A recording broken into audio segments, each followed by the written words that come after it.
Subscribe to our channel, press the bell icon and never miss an update from Latestly. जो रिवायती उम्मीदवार थे मुफ्ती मोहम्मद इस्माइल साहब और शेख आसिफ, ये इनसे हट के लोग इनसे तंग आ चुके हैं। एक नई क़यादत पढ़ी लिखी होना चाहिए, ये लोगों का रुझान। एक बात तो ये है कि मालेगांव शहर में बिरादरी से तोड़ फोड़ करना, हिस्सों में तकसीम करना, ये काम शेख रशीद साहब के ज़माने से हुआ। इसलिए बिरादरी के मामलात में लोग फंसेंगे ऐसा मुझे लगता नहीं। और शेख आसिफ साहब ने भी कोई ख़ानदेसी बिरादरी के लिए कोई ऐसा काम नहीं किया, बल्कि वो ख़ानदेसी लोग जो मुफ्ती साहब के साथ थे, उनके ऊपर हमले जो हुए शेख आसिफ की तरफ से, वो पूरे ख़ानदेसी बिरादरी के।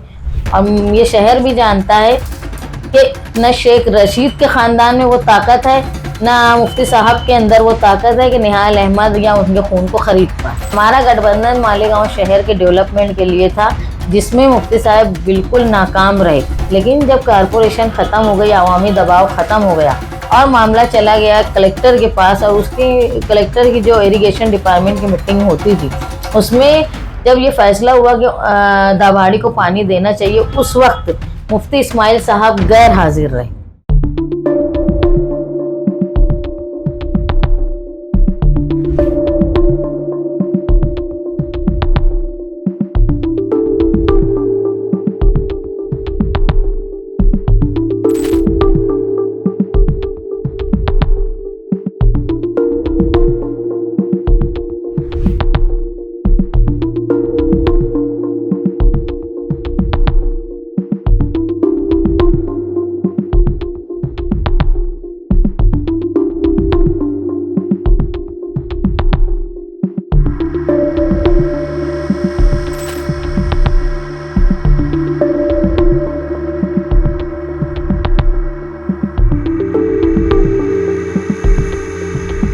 सबसे पहले तो शान मैडम बहुत बहुत शुक्रिया आपका इंटरव्यू देने के लिए जी।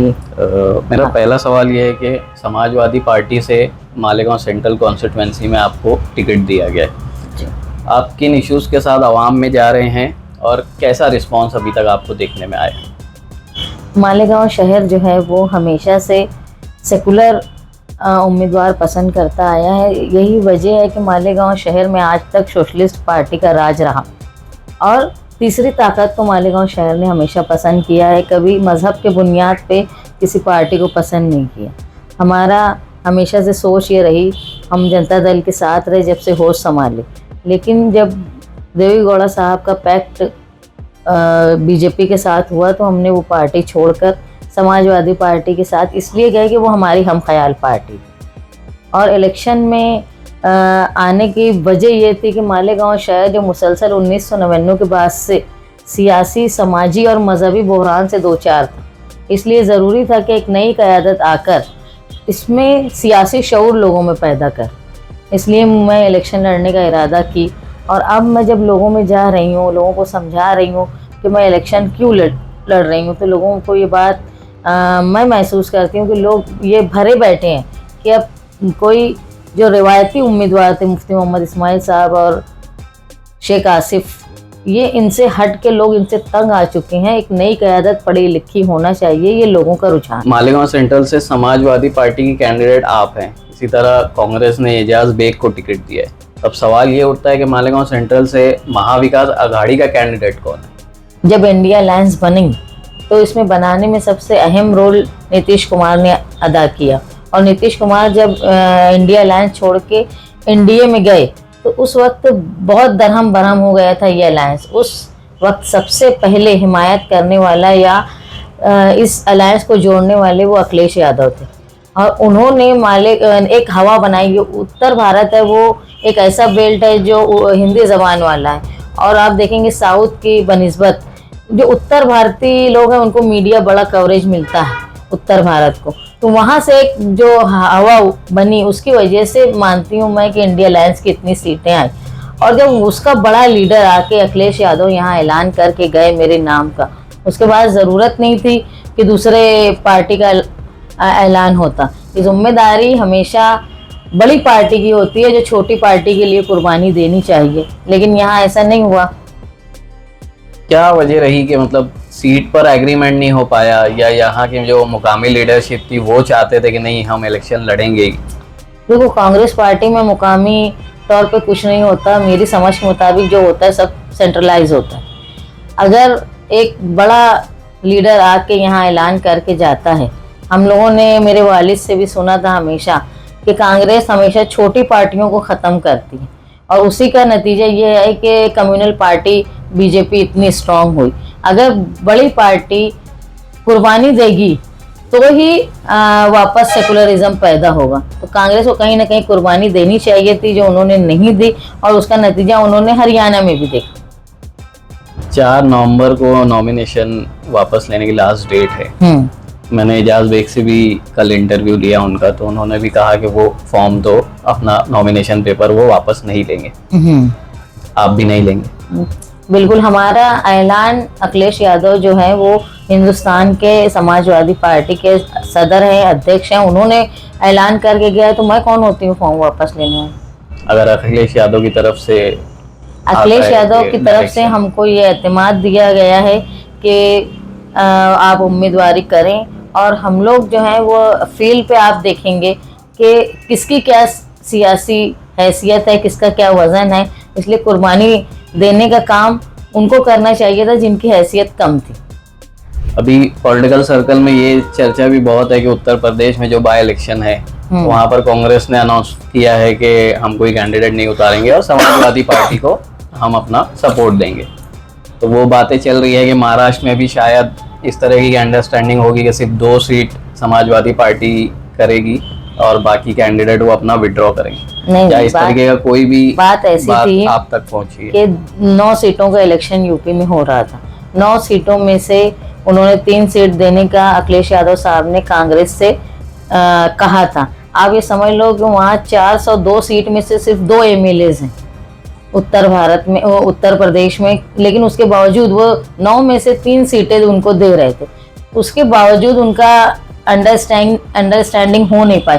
इसके बावजूद जो फूलपुर की सीट थी, समाजवादी के कैंडिडेट ने फॉर्म भर दिया था, उस पर अखिलेश यादव साहब ने कहा था कि वो विड्रॉल करेंगे और कांग्रेस अपना उम्मीदवार खड़ा करेगी, लेकिन कांग्रेस के पास उम्मीदवार नहीं था, इसीलिए 9 जगह पर समाजवादी के सिंबल पे लड़ना पड़ा। कांग्रेस के पास वहाँ उम्मीदवार नहीं था।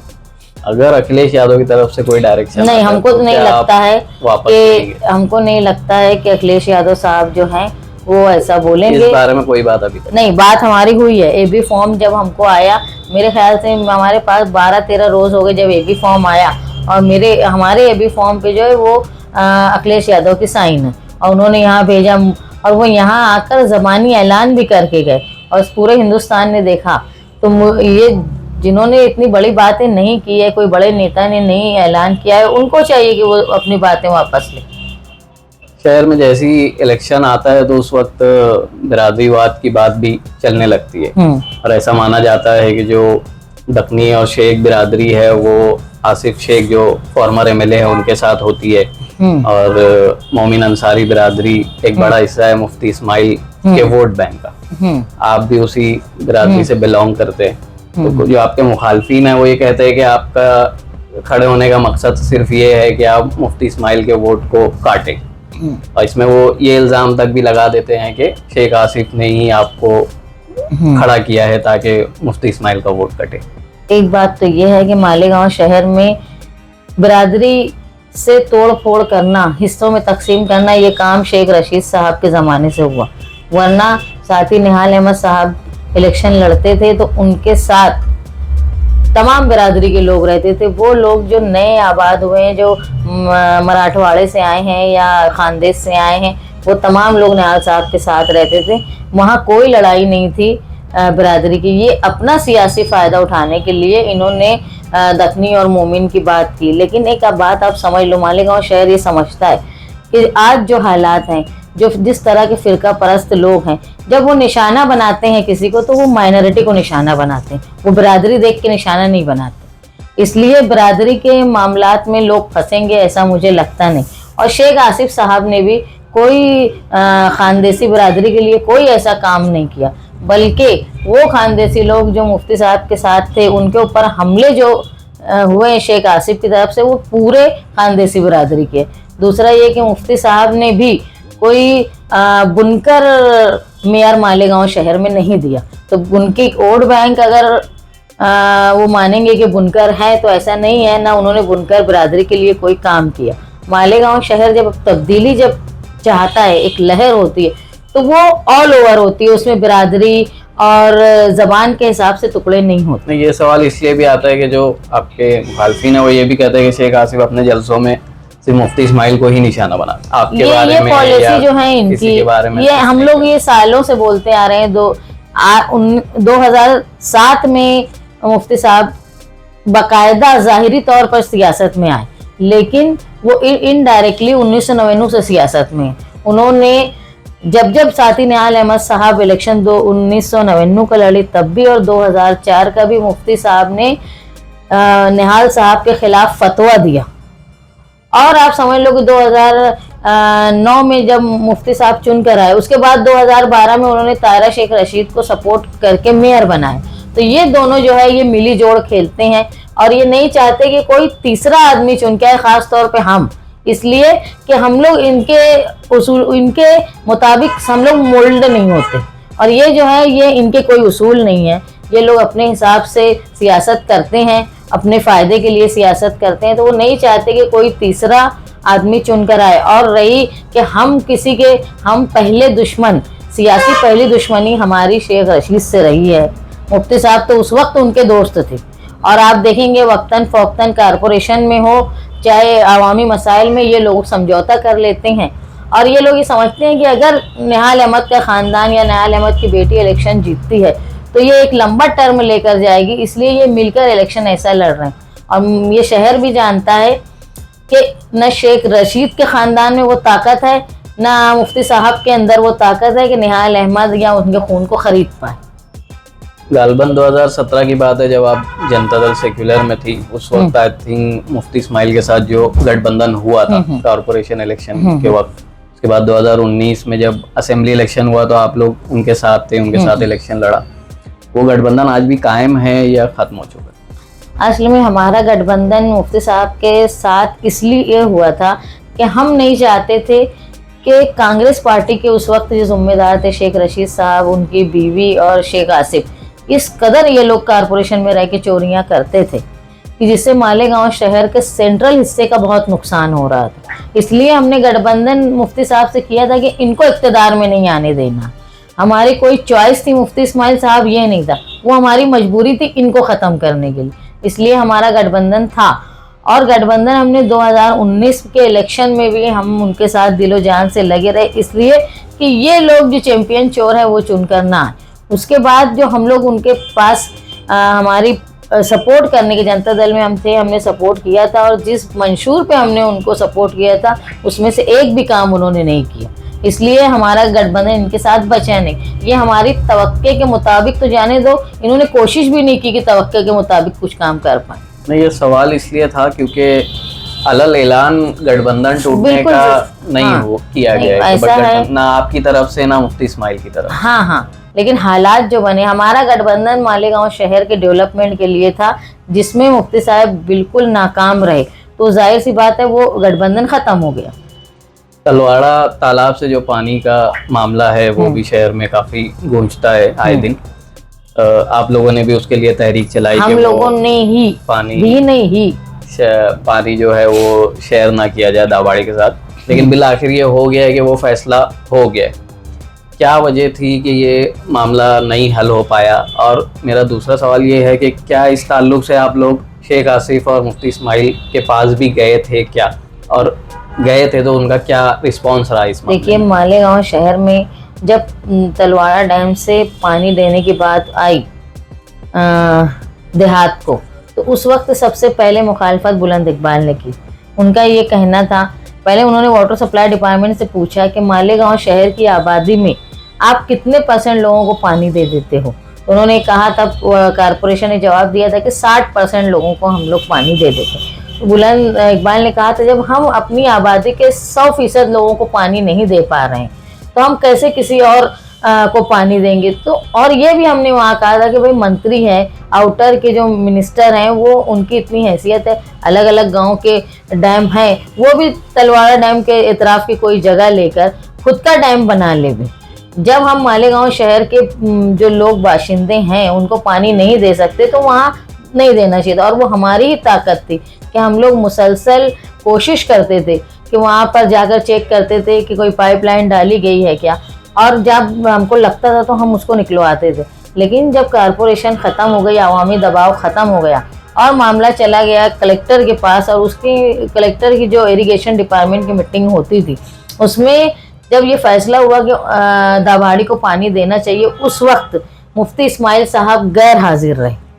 और हम ये मानते हैं कि गैर हाजिर रहने का मकसद ये था क्योंकि एजेंडा तो पहले से आता है, उनको मालूम था ये सवाल है। अगर उनकी नीयत होती कि मालेगांव के लोगों का जो पानी आता है नेचुरल फ्लो से, जिस पे हमको खर्च नहीं होता, जो तलवाड़ा से पानी आता है उसमें हमको पंपिंग नहीं करना पड़ती, और पंपिंग हमको करना नहीं पड़ती, उल्टा जो हम यहाँ से डेड वाटर लेते हैं उसके लिए पंपिंग करना पड़ती, जिसमें हमारे अखराजात इतने ज़्यादा हो जाते हैं कि हमको नलपट्टी बढ़ानी पड़ती। अगर हम वहाँ से पानी लेंगे तो हमारी नलपट्टी कम रहेगी। लेकिन इन्होंने कोई, मुफ्ती इस्माइल साहब ने कोई कोशिश नहीं की, और हमने आवामी तौर पे पानी परिषद ली थी गैर सियासी लोगों की। उसमें ना मुफ्ती साहब की कोई दिलचस्पी थी, आप तो समझेंगे दिलचस्पी का आलम यह है कि वो मीटिंग में गैर हाजिर रहे। और शेख आसिफ घराने ने तो ये वादे पर, पानी देने के वादे पे मेयर की कुर्सी ली, तो उनकी नीयत तो साफ है लोगों के सामने। कहीं ना कहीं पानी जो हमारा चला गया है चनकापुर से, उसके जिम्मेदार ये दोनों हैं। 12 नवंबर को मालेगांव शहर में पथराव का एक इंसिडेंट हुआ था, उसमें कई नौजवानों की गिरफ्तारी हुई। आपके हस्बैंड मुस्तकीम डिग्निटी को भी गिरफ्तार किया गया था, फिर वो जमानत पर बाहर आए। आप लोगों ने अपने जलसों में और अलग अलग प्लेटफॉर्म से कई बार कहा है कि ये एक साजिश के तहत हुआ था। कौन था इसके पीछे? असल में 12 नवंबर का जो मामला था वो हुजूर की शान में गुस्ताखी के खिलाफ एहतजाज करने वालों का सुन्नी तंजीम की तरफ से हुआ था। लेकिन धीरे धीरे ये हालात बन गए कि हर सियासी, समाजी और मजहबी तंजीम ने उसका सपोर्ट किया। लेकिन जब वो प्रोग्राम हुआ उसमें कोई बड़ा सियासी लीडर नहीं आया, मतलब ना मुफ्ती साहब नज़र आए, ना शेख रशीद के ख़ानदान का कोई, शेख आसिफ का नज़र आए, ना उनके ख़ानदान का कुछ नज़र आए। लेकिन जैसे ही 12 नवंबर का सानिया हुआ, सबसे पहले प्रेस कॉन्फ्रेंस शेख आसिफ साहब ने ली और उन्होंने कहा कि ये साजिश है। उसके बाद मुफ्ती इस्माइल साहब ने ली और उन्होंने बाकायदा ये बताया कि यहाँ पत्थर लाए गए, पहले से पत्थर डाले गए। पत्थर लाना मतलब प्रिपरेशन होना, और उसकी वजह से 120 बो जो लगी वो साजिश की जो कलम लगी। और उसमें एक तरह से अब मुझे जो शक होता है या पूरे शहरियान को शक होता है कि जब एक ऐसा मामला था जिसमें कोई सियासी बात नहीं थी, मजहबी बात थी, उसमें ये दोनों पार्टी के लोगों का गैर हाजिर रहना वो किस बात की अलामत थी? इनको पहले से आगाही थी कि यहाँ कुछ ना कुछ होने वाला है। तो और उसमें जो फंसे, जैसे ही मुस्तकीम उन्होंने खुद सरेंडर किया, उसके बाद से दोनों तरफ से, मुफ्ती इस्माइल साहब की तरफ से भी और शेख आसिफ साहब की तरफ से भी ये बातें आती थी कि हम साल भर तक इनको छूटने नहीं देंगे। मतलब वो चाहते थे कि कॉरपोरेशन के इलेक्शन का टर्म पूरा होने वाला था जब तक मुस्तकीम नहीं छूटे। लेकिन इनके जो साजिश थी कि मालेगांव शहर की लोगों का नुकसान करना, इसकी वजह यह थी कि मुफ्ती साहब बचाने की ताकत नहीं रखते थे और शेख रशीद खानवादा ये चाहता था कि मुफ्ती साहब बचा नहीं सकते, लोगों ने उनको गिरा दिया है तो लोगों को फंसा दो। ये दोनों ने मिलकर साजिश की। उस वक्त भी मैं कोशिश में लगी रही और मैंने मुसलसल चार्जशीट के लिए भी, क्योंकि एक बात ऐसी समझ में आ रही थी कि 3 महीना होने के बावजूद भी एक्सटेंशन मांगने वाली है पुलिस कि टाइम बढ़ा दिया जाए एक्सटेंशन। तो इसके लिए कोशिश की कि भाई एक तो आप चार्जशीट वक्त पे दाखिल करें और सख्त चार्जशीट ना दाखिल करें। और मालेगांव शहर की जो एक पहचान है कि मालेगांव शहर तहरीक की राह देता है माइनॉरिटी को पूरे हिंदुस्तान की।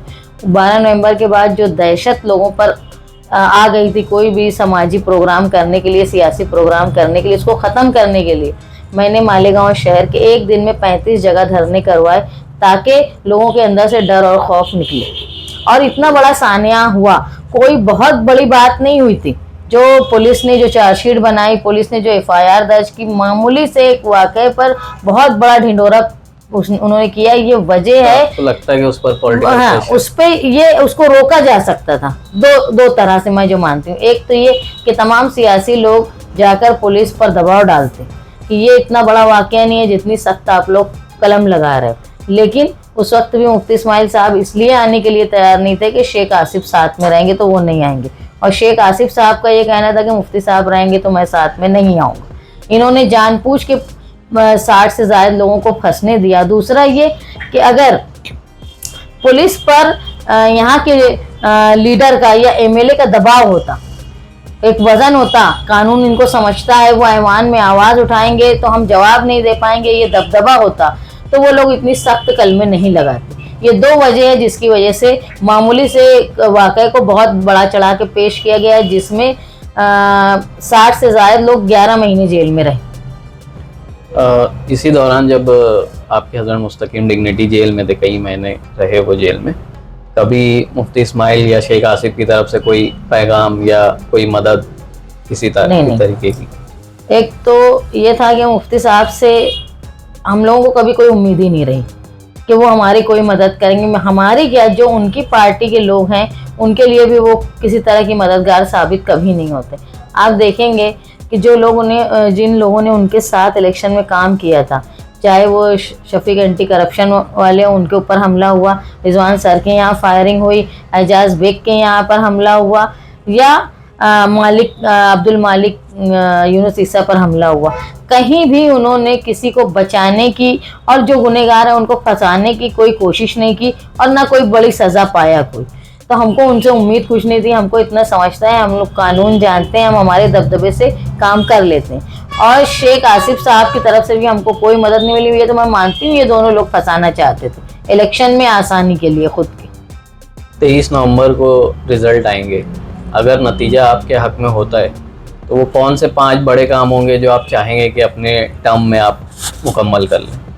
सबसे अहम चीज़ है, ये तो मालेगांव शहर की जो रोड, गटर, नल की जो बात है, ये तो बुनियादी ज़रूरत है। इस पे बात करना बिल्कुल गैर वाजिब है, ये तो करना ही है। अभी तक नहीं लोग कर रहे थे, ये उनकी नाअहली थी। लेकिन सबसे अहम जो हमको कुछ बातें लगती है, एक मालेगांव शहर की सनत जो हमारी बैकबोन है, पावर लूम की सनत, उसको ऐसी पॉलिसी बनाना कि हमारी लागत कम और हमारी बचत ज़्यादा हो। चाहे वो सूद के दाम में जो उतार चढ़ाव होता है उस पर कंट्रोल, और दूसरा पावर बिल, जो पावर बिल मज़ीद हमारे ऊपर आते हैं एमडी शूटअप के वजह से, जो एक्स्ट्रा बिल आ जाते हैं। और अखिलेश यादव साहब यहाँ आए थे तो उन्होंने एक बात कही थी कि हमने उत्तर प्रदेश में बुनकरों पर फिक्स बिल का कानून लगाया था। यानी वो फिक्स बिल वो एक था, चाहे तुम 2 घंटा चलाओ चाहे 24 घंटा लूम चलाओ, तो वैसा अगर आ जाएगा तो लोगों को राहत मिलेगी। तो हम ये सनत को बचाने के लिए ये कोशिश करेंगे कि जो हमारे पास मंसूबे, एक बात मैंने पावर की बताई, दूसरा ये कि मालेगांव से जो कपड़ा महाराष्ट्र से जाता है वो गुजरात और राजस्थान जाता है ब्लीचिंग के लिए, प्रोसेसिंग के लिए, तो उसमें डबल जीएसटी लग जाती है। अगर महाराष्ट्र में ही प्रोसेसिंग के सिस्टम होने लगेगा तो जाहिर सी बात है महाराष्ट्र में रेवेन्यू भी बढ़ेगा, दूसरी जगह से आएगा तो, और दूसरा कि हमारे लिए लागत कम हो जाएगी, हमको मुनाफा ज़्यादा मिलेगा। दूसरा अहम है हमारे यहाँ की जो तालीम का मामला है, प्राइमरी तालीम, जो प्राइमरी स्कूल है या म्यूनसिपल स्कूल, वो बिल्कुल खंडर हो गई है। उसकी खंडर होने की वजह से कई लोग जो नए टीचर हैं लगने वाले हैं, वो बच्चों की तादाद नहीं होने की वजह से बेरोज़गार हैं, और जो रिटायर हो रहे हैं उनकी जगह तादाद नहीं होने की वजह से नए लोग भरे नहीं जा रहे। तो उसका निज़ाम इतना बेहतर कर देना कि अमीर के साथ साथ गरीब के बच्चे भी बुनियादी तालीम हासिल कर पाए, और जो 1ली से 7वीं तक का निज़ाम है उसको 10वीं तक कर देना, ताकि लोग 10वीं तक पढ़ लें, और उसके बाद तो सब मेरिट बेस पे हो जाता है। जब मेरिट बेस का सवाल आएगा तो कोई पैसे की वजह से काबिलियत को कोई रोक नहीं सकता, तो वो एक आसानी हो जाएगी प्राइमरी निज़ाम अच्छा करना। और कोई बहुत बड़ी बात नहीं है, आप अगर भिवंडी के हालात देखेंगे तो रईस शेख ने प्राइमरी स्कूल की तामीर की अच्छी, जिसमें लोग इतना जाजिब है वो कि जैसे प्राइवेट स्कूल भी नहीं होंगे, तो इसको बेहतर करना। दूसरा जो हमारी हिफ्ज़ान सेहत की बात है, हमारा जो हॉस्पिटल था, मालेगांव शहर जो है वो मज़दूरों का शहर है, जोड़पट्टी में आबाद हैं बड़ी तादाद के में लोग, तो यहाँ हॉस्पिटल ऐसे होने चाहिए कि लोगों को आसानी से सस्ता इलाज हो जाए, इसके लिए कोशिश करना। और मालेगांव शहर के जो नौजवान है जो पावर लूम और इसके अलावा कोई रोज़गार चाहते हैं, उनके लिए मौके मिले। हम लोग ये उम्मीद करते हैं कि जब महाराष्ट्र की हुकूमत जाएगी बीजेपी की तो हिंदुस्तान की हुकूमत भी जाएगी। उस वक्त अखिलेश यादव साहब बड़ा ओहदा पाएंगे और हम लोग उनके पास जाके बोलेंगे कि कोई ऐसा प्रोजेक्ट, कोई एक ऐसा मंसूबा मालेगांव शहर के लिए बनाए कि पावर लूम के अलावा भी जो बच्चे पढ़े लिखे हैं उनको रोज़गार मिले, और ख़वातीन के लिए जो घर बैठे रोज़गार हो सकते हैं। अभी मैं कल परसों ही देख रही थी कि उद्घाटन मोदी जी ने किया था गुजरात में मेकिंग इंडिया के नाम से। तो वैसे घर बैठे औरतों को रोज़गार मिले ताकि औरतें अगर अलहदा हैं अपने शौहर से तो वो अपने बच्चों की कफालत कर पाए। और मालेगांव शहर का दबदबा यानी कानून जानने वाला ऐसा नुमाइंदा चुनकर जाए जो ऐवान में भी आवाज़ उठा पाए और शहर में भी आवाज़ उनके लिए उठा पाए, जिसकी वजह से पुलिस जो आलयकार बन जाती है हुकूमत की और एक तरफा कार्रवाई करती है वो ना हो और शहर का दबदबा कायम रहे। 20 नवंबर को वोटिंग है, आवाम के लिए आपका क्या पैगाम रहेगा कि क्यों वो समाजवादी के कैंडिडेट को चुने? ऐसा है कि मेरे सामने जो दो उम्मीदवार हैं दोनों ने इक़्तिदार का मज़ा चखा है। चाहे वो मुफ्ती इस्माइल साहब ने अपने 10 साल एमएलएशिप का फ़ायदा उठाया है और वो शिंदे के साथ थे, उन्होंने खुद इकरार किया कि मैं शिंदे के साथ हूँ, मतलब वो बीजेपी के साथ थे।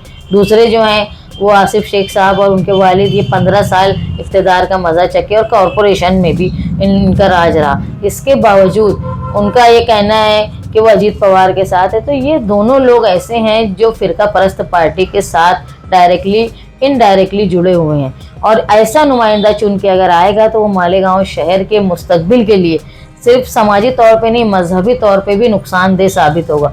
क्योंकि ये नुमाइंदे जो चुन के आते हैं ये एमएलसी में बीजेपी को वोट देते हैं, ये नुमाइंदे जब राज्यसभा में जाते हैं और राज्यसभा का इलेक्शन आता है तो ये बीजेपी को वोट देते हैं। और बीजेपी चाहे वक्फ तरमीमी बिल हो या हमारे लिए एनआरसी जैसा कायदा हो या ऐसी मुसीबत लाती है जिसकी वजह से माइनॉरिटी परेशान रहे, तो ऐसे नुमाइंदों को अगर हम चुन के देंगे जो बीजेपी के आलयकार बने हैं तो वो मालेगांव शहर के लिए नहीं पूरे महाराष्ट्र के और हिंदुस्तान के मुसलमानों के लिए नुकसानदेह साबित होंगे। इसलिए मैं पढ़ी लिखी हूँ, तालीम याफ्ता हूँ, खातून हूँ, और मैं मानती हूँ कि 50 साल के बाद कोई औरत इलेक्शन लड़ रही है मालेगांव शहर में और ख़वातीन का बड़ा रुझान मेरे साथ रहेगा। सियासी शऊर मेरे अंदर है, मैंने समाजी सियासी सब काम किए हैं। अगर आवाम मुझे मौका देगी तो ज़रूर मैं एक नई रविश मालेगांव में शुरू करूँगी सियासी सूझबूझ। बहुत बहुत शुक्रिया आपके वक्त देने के लिए, बहुत बहुत शुक्रिया, थैंक यू सो मच।